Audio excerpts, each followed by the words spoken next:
Praise the Lord. ఈరోజు September 9వ తేదీ 2024 సంవత్సరం సోమవారం సాయంత్రం 6:30కి. మొట్టమొదట చంద్రబాబు నాయుడు గారు, మన రాష్ట్ర ముఖ్యమంత్రి చంద్రబాబు నాయుడు గారిని ప్రశంసించకుండా ఉండలేకపోతున్నాను. రాజకీయాల్లో నేను ఆ పార్టీ ఈ పార్టీ అనేది నాకు అక్కర్లా. వాళ్ళ కోసం ప్రార్థన చేస్తుంటా, ఎవరు సీఎంగా ఉంటే వాళ్ళ గురించి. విజయవాడ వించిపేట 1 టౌన్ ప్రాంతంలో వాటర్ బాటిల్స్, పాల ప్యాకెట్లు, ఇక టిఫిన్లు, అది ఉప్మావో పులిహారో తెలియదు కానీ అవి విశేషించి రేషన్ బియ్యం వ్యాన్లలో కార్డు ఉన్న వాళ్ళకి బియ్యం, నూనె, ఇంకా కొన్ని నిత్యావసర వస్తువులు ఉచితంగా ఇచ్చారు. నిజంగా చంద్రబాబు నాయుడు గారిని నేను మనస్ఫూర్తిగా అభినందిస్తున్నాను. వించిపేట ఫోర్మెన్ బంగ్లా రోడ్డు, అంబేద్కర్ బొమ్మ, నైజాం గేట్ సెంటర్, ఇలాగా అనేక ప్రాంతాల్లో నేను ప్రత్యక్ష సాక్షిగా చూశాను. చాలా బాగా బాధల్లో ఉన్న వాళ్ళకి ఈ వరదలో ఇబ్బందులు పడకుండా వాళ్ళకి అలాంటి ఇవ్వడం చాలా సంతోషం.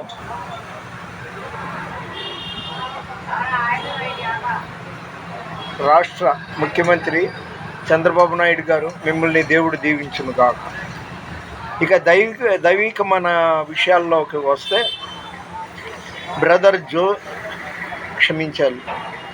బ్రదర్ ఏసన్న గారు హోసన్న మినిస్ట్రీస్ వ్యవస్థాపకులు. ఆయన తగ్గించుకొని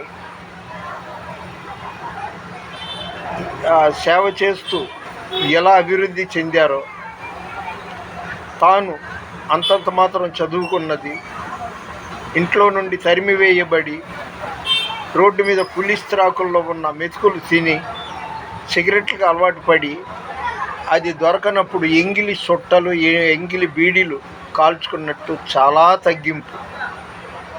అదేవిధంగా అంచెలంచెలుగా పెరిగాడు. అలాంటి దైవజనుడు బ్రదర్ ఏసన్న గారి ద్వారా నేను రక్షణ పొంది ఆత్మీయంగా ఎంతో ఎదిగాను.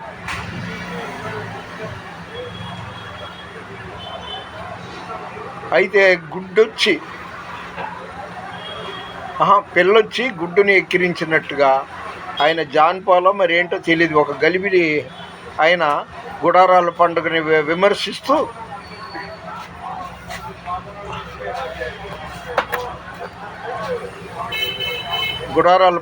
విమర్శిస్తూ బైబిల్లో ఏసన్న గారు దైవ సేవకుడైనా అన్నాడు.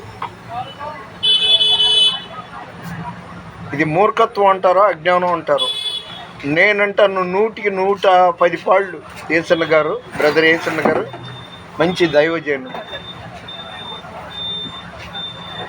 ఆయన పాటలు అన్ని డినామినేషన్లో కూడా ఇప్పటికీ పాపులారిటీగా ఉంది. ఆడంబరాలకు పోని నిరాడంబరమైన వ్యక్తి. 1996లో నేను స్ప్రే పెయింటింగ్ చేసే రోజుల్లో కూడా ఆయన పలానా చోట వచ్చి ప్రార్థన చేయమంటే వచ్చి చేశాడు.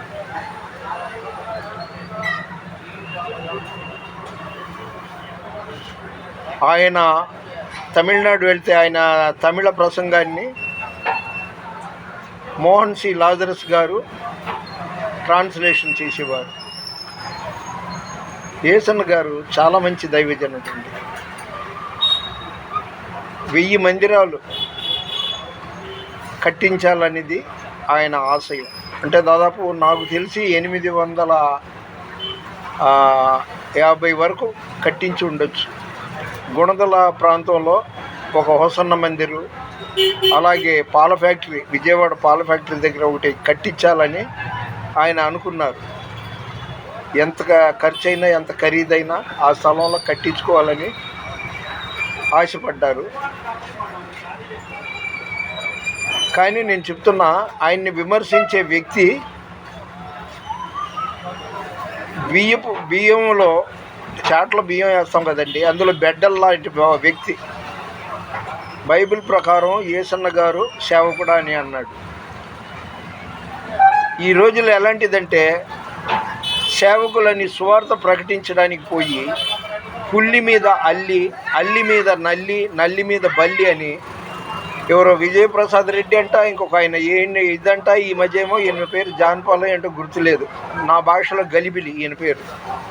ఇలాగ ఒకళ్ళనొకళ్ళు విమర్శించుకోవటానికే బయలుదేరారు, కానీ దేవుని సేవ చిత్తశుద్ధితో చేయట్లేదు. అంత్యకాలం దగ్గరికి వచ్చింది, ఇకనైనా చిత్తశుద్ధితో దేవుని సేవ చేయాలి. అతన్ని ఉద్దేశించి చెప్తున్న బ్రదర్ యేసన్న గారు పక్కా 100కి 110 పాళ్ళు ఆయన స్వచ్ఛమైన దైవ సేవకుడు. అపవాది చూడండి లోకంలో ఎలా మొరుగుతూ వెళ్తున్నాడు. సరే, దేవుని పరిచర్యలో మీ రత్నం ఫ్రాన్సిస్, మీరు దయచేసి షేర్ చేయండి, లైక్ చేయండి, సబ్స్క్రైబ్ చేయండి. మనం భూమి మీద ఉన్నంతకాలం, మళ్ళీ చెప్తున్నా, యాకోబు 4:14 ఉంది, రేపేమి జరుగునో నీ వెరుగవు. ఉన్నన్నాళ్ళు మంచి చేద్దాం, మంచి చూద్దాం. నిన్ను వల్లే నీ పొరుగువాడిని ప్రేమించు అన్నాడు, కాబట్టి అవి చేద్దాం. అంతేగాని అతను అలాంటి వాడు అంటే అతని వీపు నీకు కనిపిస్తుంది, నీ వీపు అతనికి కనిపిస్తుంది. తప్పు, అలా విమర్శించకూడదు. ఈ విషయంలో ముస్లిం సహోదరులు నాకు ఇష్టం. వాళ్ళు ఖురాన్ షరీఫ్ ప్రకారం వాళ్ళు నమాజ్ చదవడం, వాళ్ళు కల్మా చదవడం, అలాంటి పద్ధతులు బాగుంది. ఈ మధ్య పుట్ట గొడుగుల్లాగా పుట్టుకొస్తున్నారు సేవకులని చెప్పుకునేవాళ్ళు. వాని క్రియల చొప్పున ఇవ్వటానికి దేవుని దగ్గర జీతం సిద్ధంగా ఉంది. మోసపోకుడి, దేవుడు వెక్కిరింపబడుడు. మన వినికిడిలో దేవుడు ఈ కొన్ని మాటలు దీవించునుగాక. మీ Ratnam Francis, God bless you. Subscribe చేస్తారు కదా.